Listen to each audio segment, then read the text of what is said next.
سلام دوستانو. مایکروسافت اکسل 2019 دوهم لوست. دوستانو په دې برخه کې موږ یا په دې لوست کې موږ تاسو سره په هغه معلوماتو باندې بحث کوو چې څرنګه کولی شو د مایکروسافت اکسل کې موږ خپل معلومات ولیکو، تنظیم یې کړو، یعنې څرنګه عادي خط لیکلی څنګه شو، پکې نمبرونه څنګه لیکلی شو. مایکروسافت اکسل کې چې کومې موجوده یا مخکې له مخکې نه جوړې شوې فارمولې د هغې څخه څنګه ګټه اخیستلی شو، او همداراز څرنګه کولی شو چې ورک بوک یا موږ خپل کاري کتاب له وخت سره څنګه کړو، هم مهاله یې کړو. دوستانو لکه مخکې چې موږ په تېر درس کې عمومي معلومات شریک کړل، تاسو د مایکروسافت اکسل له بعضو اصطلاحاتو سره تقریبا اشنایي ترلاسه کړې ده، خو که چیرې هم په بعضې اصطلاحات نوي راځي نو تاسو ورسره څنګه کېږئ، اشنا کېږئ ورسره. لکه دوستانو موږ چې تاسو ویلي وه چې موږ دلته څه لرو، د مایکروسافت اکسل کې موږ سیل په نوم باندې دغه لرو، دا موقعیتونه لرو چې په هغې کې موږ خپل معلومات شریکوو. نو معلومات چې کله موږ شریکوو نو هلته پکې د معلوماتو نوعیت موږ ته ګورو چې کوم نوع معلومات موږ پکې جای په جای کولی شو. د اوس لپاره فرض مثال موږ دلته ګورو، پکې دلته زه لیکم پکې this is my country، فرض مثال داسې یو څه ما پکې ولیکل. تاسې وینئ دلته دا معلومات دلته څنګه شول، اضافه شول. بل خانې ته راځم، دلته زه پکې لیکم فرض مثال نمبر پکې لیکم 15 یا 14 یا 18 یا 13 هر څه چې پکې ولیکل. نو دلته موږ نمبر هم پکې لیکل کېږي او عادي خط هم پکې لیکل کېږي. لکه مخکې چې ما تاسو سره موضوع شریکه کړې وه، ما درته ویلي چې کله هم موږ دلته معلومات ولیکو نو په هر سل کې چې موږ ودرېږو نو په فارموله بار کې موږ څه کوي، هغه معلومات څنګه کېږي، ښکارېږي. همداراز ما کورس اوس 14 یا دوهم سل کې موږ ودرېږو، دلته هم څه کوي 14 موږ ښیي. بله موضوع مو داسې شریکه کړې چې معلومات څه رقم شریکولی شو. دلته موږ راځو په درېیم سل کې درېږو، دلته موږ ورکوو، دلته ورته وایو یو څه لیکو this is lesson 2. تاسو ګورئ اتوماتیک شکل باندې دلته معلومات اضافه کېږي، یعنې دغه فارموله بار د سل سره په مستقیم ډول باندې څنګه تماس لري. بل راځو دوستانو دلته چې څنګه موږ خپل معلومات تنظیموو. تنظیمات دلته ډېر مهمه دي. فرض مثال دلته موږ بعضې موضوع لیکو خو هغه مایکروسافت اکسل نشي پېژندلی چې دا نوعیت د دغه موادو څه شی دی، دغه لیکنې دغه معلوماتو څه شی دی. فرض مثال دلته موږ یو څه هغه دغه لرو، د نمبر په نوم باندې دلته موږ یو ګروپ کمانډونه لرو یا تنظیمات یو ساحه لرو. دلته ګورئ چې دلته زه کلیک وکړم هم دلته ما ته جنرال ښیي، چې په نمبر باندې کلیک وکړم هم ما ته جنرال ښیي، او که په هر ځای باندې کلیک وکړم ما ته څه ښیي، جنرال ښیي. راته علت پکې څه ده چې تر اوسه پورې موږ دغه معلومات مشخص ډول باندې مایکروسافت اکسل ته نه دي ورته پېژندلي چې موږ دا کم معلومات دلته اضافه کړي دي. آیا دا تاریخ ده، دا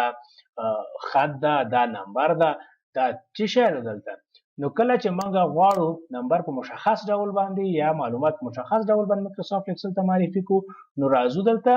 سل باندې کلیک کوو او دلته تنظیمات راخلو. ته ګوره تر اوسه پورې موږ سره چیرې جنرال دلته جنرال یعنې عمومي معلومات. دلته زه کلیک کوم، دلته ورته زه راخلم نمبر، خالي نمبر.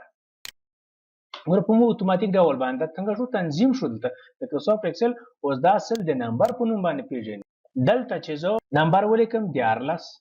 ستونزه ونه لري ورسره. ګورئ دلته اتوماتیک شکل باندې اشاریه واخیستله. دلته څه وه، اشاریه نه اخیستله. دلته چې زه اوس ګوره دا مسطر شو، دا پاسنۍ خط ته داسې متوجه اوسئ دغه نقطې ته چې زه کله په نمبر باندې کلیک کوم په اتوماتیک ډول باندې څنګه کېږي، په نمبر تبدیلېږي. یعنې مایکروسافت اکسل په دې باندې پوهېږي چې دغه سل کې چې کوم معلومات لیکل شوي دي هغه څنګه دي، د نمبر په فارمټ کې موږ سره دي، یعنې نمبر په نوعیت کې موږ سره دي. فارمټ اصطلاح موږ اکثره وخت شاید وکاروو په مایکروسافت اکسل کې، چې د هغې څخه معلومات هدف زموږ د معلوماتو نوعیت ده. بل دلته راځو دوستانو موږ او تاسو کوم تنظیمات دغې نقطې څخه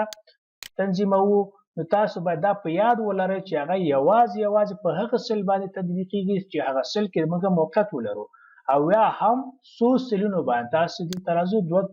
2 یا 4 سله زه انتخابوم یا 6 سله. دلته زه نوعیت ته تغییروم، چی ته نمبر ته تغییروم. چې کله نمبر ته تغیر کوم نو چې په هر سل کې دلته درېږم ماته څنګه ښي نمبر ښي فقط دغه شپږ سله چې ما اوس انتخاب کړي یعنې په کوم ځای کې چې موږ په کومه ساحه کې چې موږ موقعیت لرو یا کومه ساحه چې موږ انتخاب کړي وي هغه ساحه باندې څه تطبیقیږي چې کوم تنظیمات موږ جوړوو نو دا د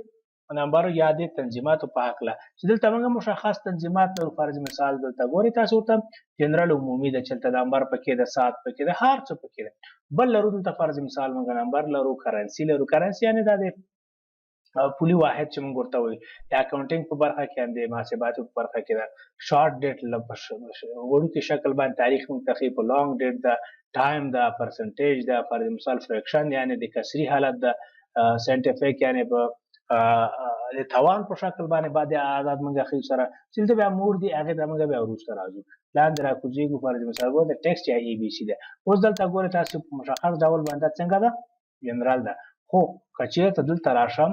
او دا ورته زه انتخاب کوم چې دا د ما سره په ټیکسټ فارمټ کې مایکروسافټ اکسل د اتومات شکل باندې پیژني چې دا فارمټ څه شی دا ډیټا ما سره کومه ده د ټیکسټ په شکل باندې بل دلته راځو دوستانو موږ داسې ویلي وو د درس په شروع کې چې موږ په دې کې د مایکروسافټ اکسل له ابتدایي فرمولو څخه استفاده کوو چې څنګه موږ فرمولې ولیکو جوړې کړو هغې څخه استفاده وکړو دلته اوس ما 14 لیکلي دلته هم زه راځم 12 لیکم بل سل ته راځم دلته هم زه لیکم چې 12 یا 11 فرض مثال چې تاسو ته مشخصه شي تاسې ګورئ په اتومات ډول باندې ته اتومات نمبر اشاریه اخلي اشاریه څنګه چې موږ دلته نمبر په شکل باندې انتخاب کړي دلته راځم زه اوس 10 لیکم بل سل ته راکوزېږم دلته زه ګوره اتومات شکل باندې څه شو جنرال باندې تبدیل شو ځکه دلته موږ فارمټ یا نوعیت د ډیټا څنګه ده نه ده انتخاب کړی موږ اوس په څو شکلو باندې کولی شو چې د مایکروسافټ اکسل کې خپله محاسبه ترسره کړو په ابتدایي محاسبه چې وروسته درسونو کې شاید موږ په اډوانس اکسل کې یا په پیشرفته اکسل کې تاسو د فارمولا بار مکمل تر پوښ خلانو د فارمولې ټاب کې زیات جالب فارمولې موجود دي د اوس لپاره دومره کفایت کوي چې تاسو په عادي محاسبه چې کومه ضرور ده چې هغې سره تاسو آشنایي پیدا کړئ دلته موږ راځو د غواړو دا جمع کړو دلته موږ سره یو فنکشن یعنې موږ سره موجود ده چې د هغې په موجودیت هغې په کلیک باندې موږ څه کولی شو مکمله د خپل معلومات څنګه کولی شو جمع کولی شو یو د بل سره زه په ده باندې کلیک کوم چې کلیک مې وکړه ګوره په اتومات ډول باندې اکسل څه وکول یو سل دلته انتخاب کړه هغه مقابل سل چې دلته ورته څه موقعیت یې درلوده دا سل زره اخلم دا ساحه ورته مکمله ګوره چې زه کلیک کوم او کلیک یې نیسم څومره ساحه چې غواړو موږ څنګه یې کړو جمع کړو تاسو دلته ګورئ لکه مخکې چې موږ په اول درس کې تاسو ته ویلي وو چې ګوره چې هر سل ځان ته ادرس لري دلته لیکلي دي موږ ته مایکروسافټ ګوره په قوس کې راغلي چې د A 4 څخه بیا تر A 7 پورې مکمل معلومات ماته څنګه کا جمع یې کراته دا چې موږ کله د حالت ته راوستل جمع حالت ته نو انټر ته به تاسو څه وکړئ کلیک کوئ یا انټر بټنه به په کیبورډ په څنګه کوئ کېکاږئ په اتومات ډول باندې موږ ته خپل هغه معلومات مجموعه د دې ارقامو څنګه کېږي دلته په لاس راځي دلته موږ لرو څو 40 دلته موږ فرض مثال غواړو د 40 نو څخه موږ دلته یو بل عدد هم لیکو ځان سره په دغه ساحه کې دلته موږ ولیکو چې 15 چې مو لیکل اوس دلته راځو ساده فارموله په لاس باندې نو هر کله هم چې موږ فارموله ایجادوو نو موږ به د کیبورډ څخه څه لیکو د مساوي بټن به موږ کېکاږو دلته په ساده ډول باندې راخلم ته دا سره انتخابو چې موږ کله انتخاب کوو ته دغه ګوره بي دلته ده ګوره بي او شپږ د دې چې خاندي بي شپږ سل څخه ماته کوم څه وکړم د منفي علامه کوم عملیه موږ اجرا کوو د منفي علامه عملیه موږ اجرا کوو د منفي کلمه هم موږ تاسو وینئ په کیبورډ نه موږ ورته اضافه کوو ورته وایو چې د بي شپږ څخه ماته بي کوم سل بي اووم سل یعنې دا 15 څنګه کوم منفي که دلته هم چې موږ کله راځو فارموله مو تکمیل شو د انټر ټکمه وهو چې کله هم موږ فارموله د جریان په حالت کې تاسو وینئ دلته یو حالت ځان ته یو حالت غوره کوي زنجیري حالت چې د حرکت په حالت کې وي سره دلته موږ ټکمه د کیبورډ څخه کېکاږو په اتوماتیک ډول باندې موږ ته څه کوي شپږ څلوېښت څخه موږ 15 منفي کړو نو موږ ته څو راکوي 1 راکوي راته بل راځو دلته موږ ضرب له عملیې څخه څه کوو استفاده کوو دلته راځو په عین شکل باندې لکه مخکې چې مو وویل دلته بیا هم موږ د مساوي سمبول جای په جای کوو د کیبورډ څخه لیکو نو دلته راځو موږ ورته وایو چې دغه 15 دا ځل فهم کې نیسو چې موږ لپاره اسانه یو محاسبه نو سل څو ده اووم او دې خوا څو ده بي اووه به راشي موږ سره چې دغه بي اووه صحیح شو ضرب یې که موږ سره د کوم حالت سره د کیبورډ څخه موږ د ضرب علامه دلته ستوری چې تاسو په کیبورډ کې وینئ د شیفت سره دا نیول کېږي نو دا د ضرب وظیفه موږ ته اجرا کولی شي که تاسو کیبورډ وړوکی کیبورډ په څنګ کې ولرئ په هغې کې مستقیما دا علامه موجود وي دا په څو کې راته ضرب کړه زه یو علامه د کیبورډ څخه یو عدد وړاندې کوم چې د دوو کې راته ضرب کړه انټر کلمه وهم بټنه وهم نو دا ماته په څو باندې تبدیل شي په 1300 باندې نو 15 ضرب دی څو دوه مساوي کېږي د 1300 سره دلته راځو دا سلونه زموږ څه دي عمومي دي یعنې جنرال دي جنرال موږ نه غواړو ته موږ څه کوو نمبر باندې موږ دا ایډیټ کوو چې یوه عملیه بله زموږ څه پاتې ده د تقسیم علامه پاتې ده د تقسیم عملیه پاتې ده موږ څه کوو په دې ساحه کې د دې ځل لپاره موږ د تقسیم له علامې څخه استفاده کوو نو موږ څه وایو چې دغه 15 کلمه چې کومه ده دا به ماته په یو عدد باندې تقسیم کړي یا هغه عدد چې دلته موږ د کیبورډ څخه ورکوو یا هغه عدد چې دلته موږ سره موجود ده فرض مثال زه دوه لیکم دلته هم زه لیکم درې فرض مثال هر عدد درې یا دوه هر څه چې لیکو اوس دلته موږ کولی شو چې دوه سلونه انتخاب کړو یا د کیبورډ څخه یو اضافه عدد څنګه کړو ته وړاندې کړو نو راځو دوستانو په دغه سل باندې چې تاسو دا غواړو چې په دغه دوه باندې تقسیم کړو دغه د نتیجه به موږ چیرته راواخلو په دغه ساحه کې به راواخلو دلته بیا هم د کیبورډ څخه موږ په عادي شکل باندې څه کوو د مساوي کلمه د مساوي کلمه چې موږ کله ووهله نو سل ورته انتخابوو چې و یعنې بي وم سل چې کوم ده یعنې په دغه سل کې چې کم مواد پراته دي کم معلومات پراته دي دا ماته څنګه کې تقسیم یې کوي په څه شي باندې په دغه سل کې چې کم معلومات پراته دي په ا اته باندې تقسیم کا نتیجه ماته څه کې دلته ماته نتیجه راوباسي چې کله په انټر باندې بټن کې کاږم د کیبورډ څخه نو ماته باندې څه شي سي د 1.15 عدد تر لاس ته راوړم همدا راز کولی شو چې لکه مخکې چې مې په دغه د ضرب په فارموله کې کار وکړو د موږ یو سل انتخاب کړی مګر بله نور مواد موږ څه کړي دي د کیبورډ نه مو ورکړي دي په شیټ کې موجود نه دي موضوع دلته دا کولی شو موږ دلته موږ عین کار چې وکړو د دریو باندې څنګه کو ضرب کوو د فرض مثال یعنی موږ کولی شو هم د کیبورډ څخه معلومات اضافه کو او هم یو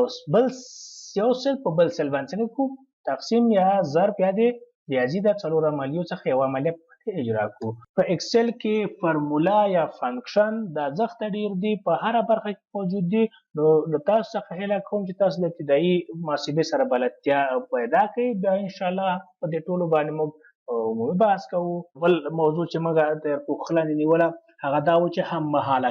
مهاله کول په دې معنا باندې چې کله هم دغه شیټ کې ګورئ دلته